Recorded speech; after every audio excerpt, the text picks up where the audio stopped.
Turn your eyes on Jesus. Praise the Lord. So, our objective for tonight, mga kapatid, is to encourage us, mga kapatid, na ibaling po natin ang ating mga atensyon or focus sa ating pong Panginoon from every distress, every circumstances that we have. And another objective po, mga kapatid, is to let the Word of God encourage us na in every fear, in every worldly temptations and ambitions, and in every problems that we may face, let us always choose to look on Jesus, the author and finisher of our faith. To start, mga kapatid, what does the phrase, turn your eyes on Jesus, actually means? Ano nga po bang ibig sabihin nung salitang, turn your eyes on Jesus? So, una po, mga kapatid, the phrase, turn your eyes on Jesus, means to focus our attention, our trust, and hope on Jesus, especially in times na meron po tayong problema, nasa distraction po tayo ng ating buhay, or even sa mga panahon na parang wala pong katiyakan ang mga bagay. Pangalawa po, turning our eyes on Jesus means setting aside, or isinasawalang bahala po natin, itinatabi po natin yung mga bagay-bagay. Most especially, our fears, our doubts, mga isipin, and as we set aside those things, we are relying on what God can do to help us. And lastly, mga kapatid, turning our eyes on Jesus means nire-realign po natin yung ating mga puso, or ibig sabihin, mga kapatid, inilalagay or ibinabalik natin sa track yung ating mga puso at ating isipan, mga kapatid, sa kung ano po ang katotohanan. At yun ay katotohanan mula po sa ating Panginoon. Sa halip na tayo po ay napupuno ng mga pansamantalang alalahanin mula dito sa ating mundo. Kasi hindi po natin maipagkakaila, mga kapatid, na may mga pagkakataon po na every time meron po tayong problema, meron po tayong mga alalahanin, kapag tayo po ay takot, or may takot sa ating puso, or may mga doubts po tayo, nawawala po yung ating pananampalataya. At nakakalimutan po natin na meron po tayong Diyos na makapangyarihan sa lahat.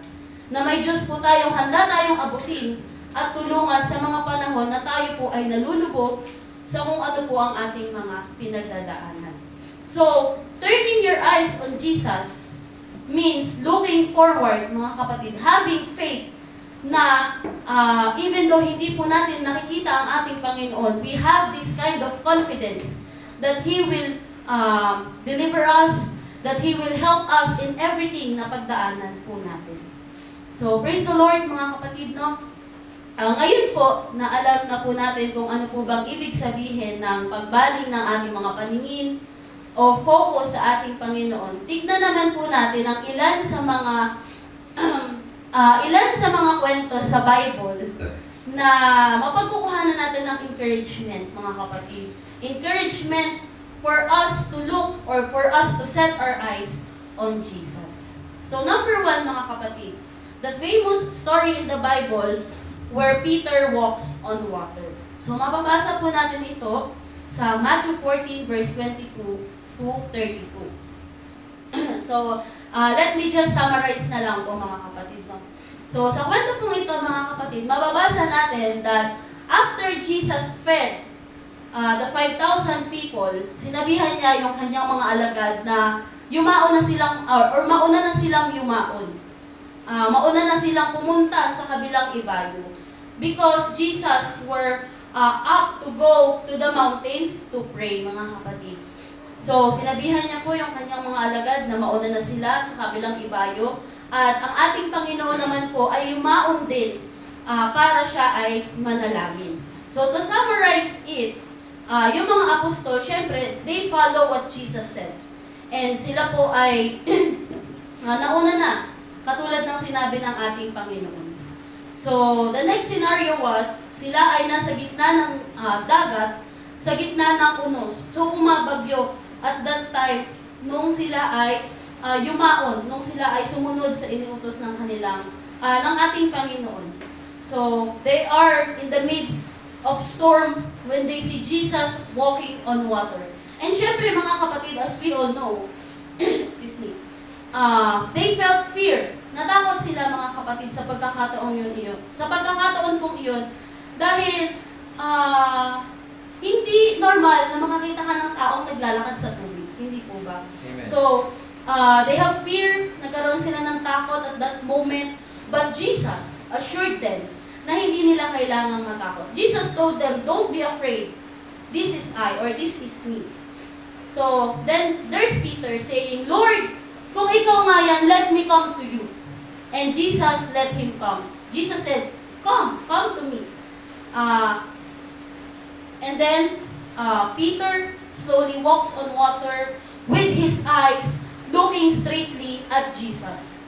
So, Peter has this faith na as long as he looks on Jesus, he can walk on water. Meron siyang ganong faith, mga kapatid, na when Jesus said it, it will happen. So, he tried to step on water even though he has doubts. He tried to step on that water even though he has fears. As long as he looks on Jesus, he can do that impossible thing. So, Peter slowly walks on water step by step with his eyes looking straightly at Jesus. But nung nabaling ang kanyang paningin sa unos, sa hangin na meron sa kanyang paligid, he started to sink at malunod, mga kapatid. But Jesus never let him drown. Jesus immediately hold his hands and lifted him up. So, ano ito sa atin, mga kapatid? Kung minsan po, no, gaya tayo ni Peter, there are certain times in our lives na sobra tayong nakafocus sa Panginoon. Sobra tayo kung gumawa ng kalooban niya, sobra tayong, or masigasig tayo na mag-outreach, masigasig tayo sa ating ministry, masigasig tayo sa faith natin sa ating Panginoon. It is because okay ang lahat ng bagay. It is because there are no problems. It is because walang hangin na malakas, walang unos na nasa paligid natin. It is because maybe there are problems, pero kaya nating solusyonan. But in times that we are being shaken, we are being stumbled by the strong winds of our lives, we're being overwhelmed by the devil's lies, unti-unti din po tayong nalulubog. Because we set our eyes on those things.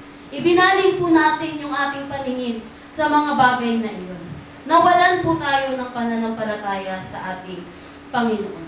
So kapag nandun po tayo mga kapatid, sa panahon na parang sobra-sobra na ang lahat ng bagay, yung mga problema, sobra-sobra na, parang napupuno na po tayo, nawawala yung ating focus sa ating Panginoon. But God is still good. Amen? Amen. God is still good. Na kahit may mga panahon po na hindi na natin siya priority, may mga panahon na hindi tayo nakafocus sa Kanya, kahit nawawalan tayo ng pananampalataya, mga kapatid, He still reach us out. He still reach out. He still reach us out, mga kapatid. God always reach us and delivered us sa ating mga pinagdadaanan. God always shower us with His mercy and grace. And that's how God is good in our lives, mga kapatid. So, second, mga kapatid, second example is yung story ng lalaking bulag na nakatanggap po ng kagalingan sa ating Panginoon. So, ito naman po, mga kapatid, mababasa po natin ito sa Mark 10, verse 46 to 52. So, dito po, mga kapatid, no, Jesus and His disciple, nandun sila sa Jericho. Siyempre, para mangaral, mga kapatid, do His miracles, and do the will of God. So, nung mga time, mga kapatid, na sila po ay palabas na or paalis na ng Jericho, meron dun isang tao, pulubing bulag, mga kapatid. And that man named Bartimeo. So, nang marinig ni Bartimeo ang patungkol kay Jesus, he shouted loud, mga kapatid, just to get Jesus' attention. So, some people na nandoon, they said na tumahimik ka, manahimik ka. But, they tried na patigilin siya, mga kapatid, mula sa kanyang pagsigaw. But, what he did, what that man did, mga kapatid, was, he shouted even more. Mas nilakasan niya yung kanyang pagsigaw, mga kapatid, begging for God's mercy. So, at that moment, Jesus, or that man caught Jesus' attention. Napansin po siya ng Panginoon. And God asked him, ano ba ang kailangan mo? And Bartimaeus said, Panginoon, kailangan ko ng paningin. And right at that moment, mga kapatid, he received the reward na kanya pong hinihingi according sa kanya faith. So ano naman po yung tututunan natin from this story? Praise the Lord. So this story, mga kapatid, it shows us that when our focus and attention ay nasa atin pong Panginoon, kahit gaano man po tayo patahimikin or patigilin ng mga tao, ng mga pagsubok sa ating buhay, ng mga circumstances na meron tayo, mga kapatid, hindi po tayo matatahimik to declare who Jesus is. Amen. Kapag ang ating po mga paningin, mga kapatid, ang ating puso at ang ating pananampalataya ay matibay po na nakakiling sa ating Panginoon, no matter how the world or the devil blind us with all the lies and busyness po na meron sa mundo, our response will always be calling in His name, having faith in Him, and trusting that He will bless us with what we need. So, in this kind of story, or in this story, mga kapatid, may us adopt that kind of faith Bartimaeus has. That no matter what, ano man po ang sabihin ng mundo, hindi po tayo magpapatigil to fulfill or just to be close to Jesus, to fulfill our desire na maging mapalapit po sa ating Panginoon. Praise the Lord. And last example natin, mga kapatid, no? It's just a short encouragement nga po. So last example natin, mga kapatid, is the story of Mary and Martha. So I believe, mga kapatid, we're all familiar with this story. Amen po ba? Amen. So praise the Lord. So this story naman, mga kapatid, mababasa po natin sa Luke 10, verse 38 to 40. So, as the story goes, mga kapatid, no, si Jesus, siya po ay napasabahay ni Mary and ni Martha. So, at that moment, mga kapatid, Mary chose na makinig po sa ating Panginoon. While Martha, si Martha naman, mga kapatid, ay naliligalig na mag-prepare. Siyempre, di ba ganun tayo, mga kapatid, kapag tayo po ay may mga bisita, no? We want na maramdaman nila na sila po ay welcome, sila ay komportable, no? So si Martha, maybe ganun yung thinking niya. Gusto niya maging komportable ang Panginoon, si Jesus Christ and His disciples, na nandun sila sa bahay niya. So she prepared everything, no? And nung nakita niya, mga kapatid, na si Mary ay nandun lang, nakaupo sa harapan ng ating Panginoon, nakikinig sa Kanya, Martha complains. So she complains, mga kapatid, na, Lord, bakit hinahayaan mo siya na nandiyan lang siya, nakikinig lang siya sa iyo, samantalang ako ito, pagod na pagod, pine-prepare ko yung mga kailangan nyo. So Martha complains na bakit hinahayaan ng Panginoon na si Mary nakikinig lang, samantalang siya ay busy na maghanda para sa kanila. But Jesus replied, mga kapatid, na Mary chose the right thing. Mary chose the best thing na pwede niyang magawa. So in this story, mga kapatid, matututunan po natin na at some point of our lives, no po, hindi natin maiiwasan na maging busy. No, maging busy with our works, with our studies, with our responsibilities sa ating family. Pero, isa din po sa matututunan natin, mga kapatid, is once ang ating paningin or ang ating focus, mga kapatid, ang ating faith, ang ating pagmamahal, ang ating puso at isip po ay nakatuon sa ating Panginoon. No matter how busy we are, we can make time to prioritize God. We can make time na magkaroon ng moment na mapalapit tayo sa Panginoon, mga kapatid. No matter how busy we are, we can make time to fulfill His will in our lives. Sabi nga ng youth camp, mga kapatid, priority matters. Being available matters. So, it matters sa ating Panginoon, mga kapatid. No matter how good you are, no matter how great things you can do, if you're not available for our God, if you're not, kung hindi mo siya ipaprioritize, mga kapatid, mawawalang kabuluhan yung mga bagay na pinagkakaabalahan natin. No? If we're too busy studying, kasi nasa isip natin, once I graduate, magagamit ko naman to bless the Lord, bless the church.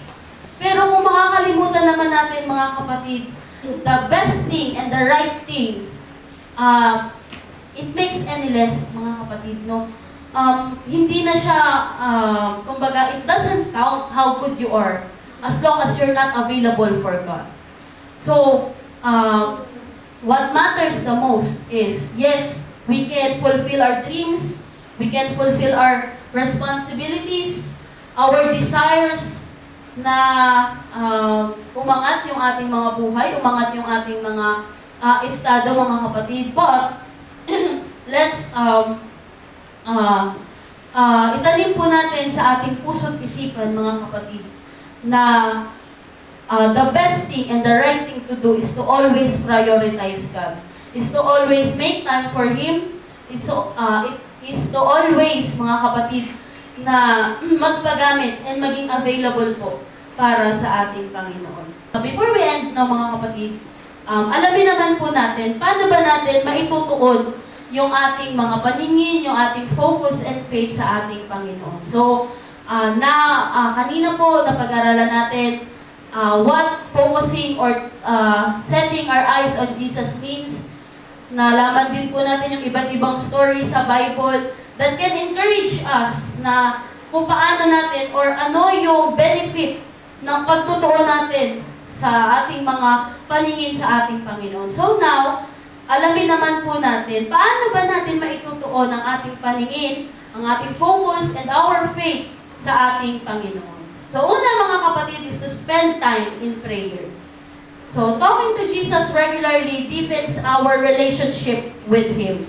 So every time po na tayo ay nasa pagsubok, every time po na tayo ay may doubts, fears, atin po itong ilapit sa ating Panginoon through prayer. Kasi, di ba sabi sa Bible, mga kapatid, knock or ask and it will be given, knock and ikaw ay pagbubuksan, seek and you will find.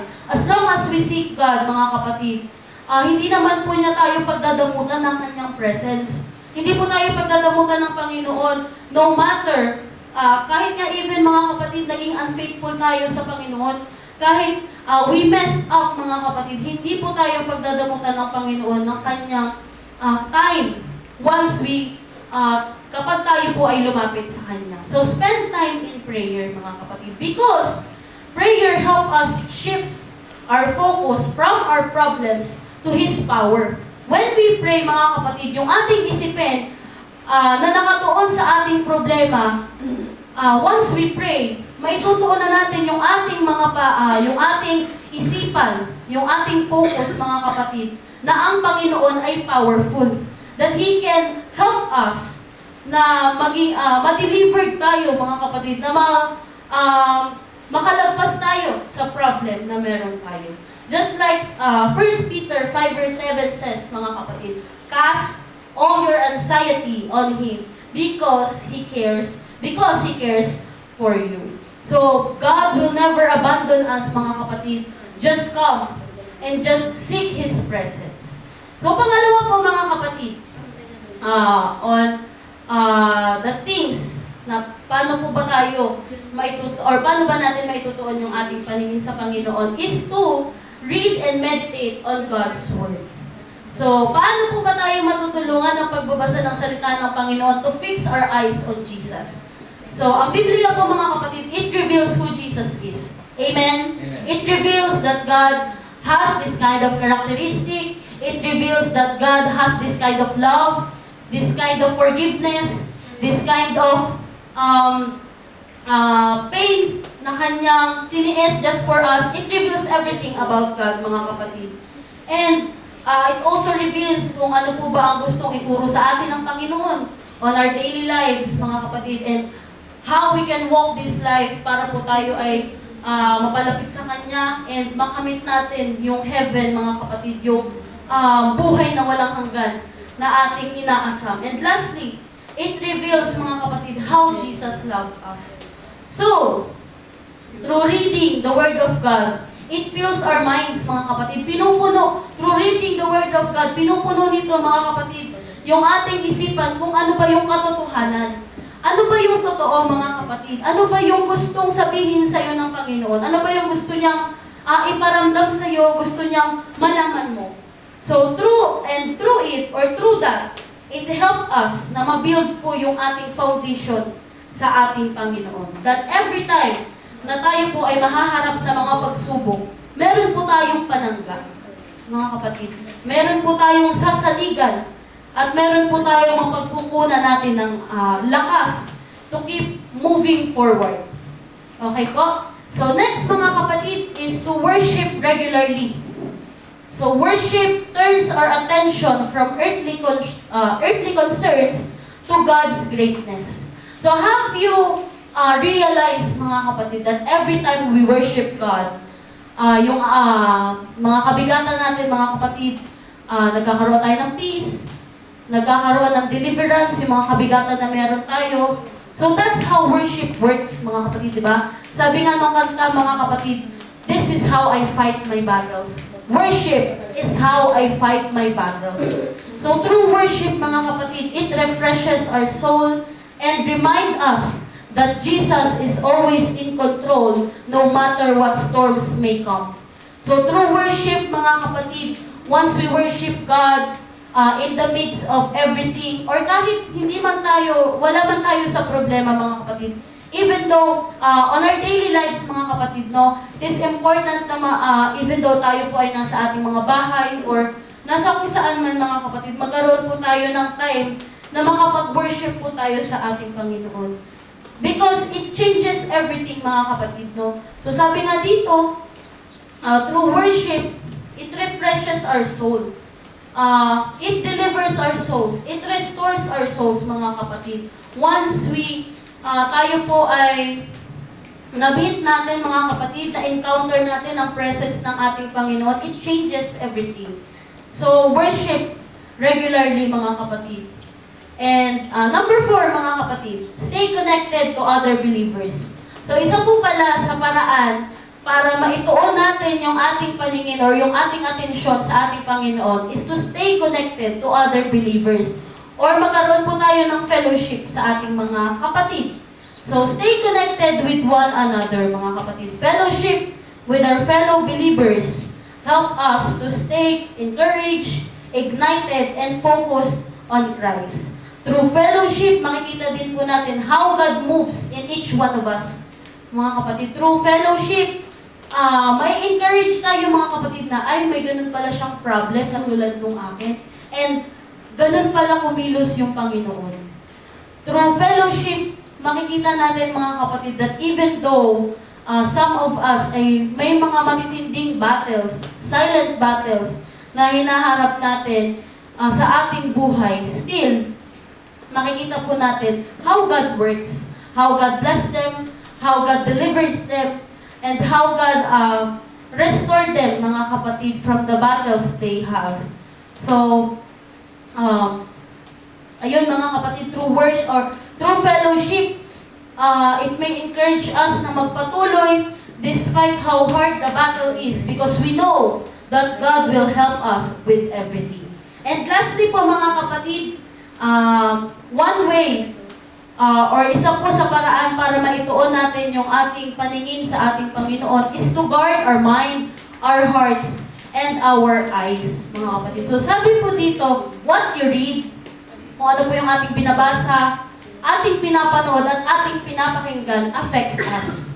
Affect our focus. So choose wisely kung ano po yung ating papakinggan, ano yung ating babasahin, ano yung ating panonoorin.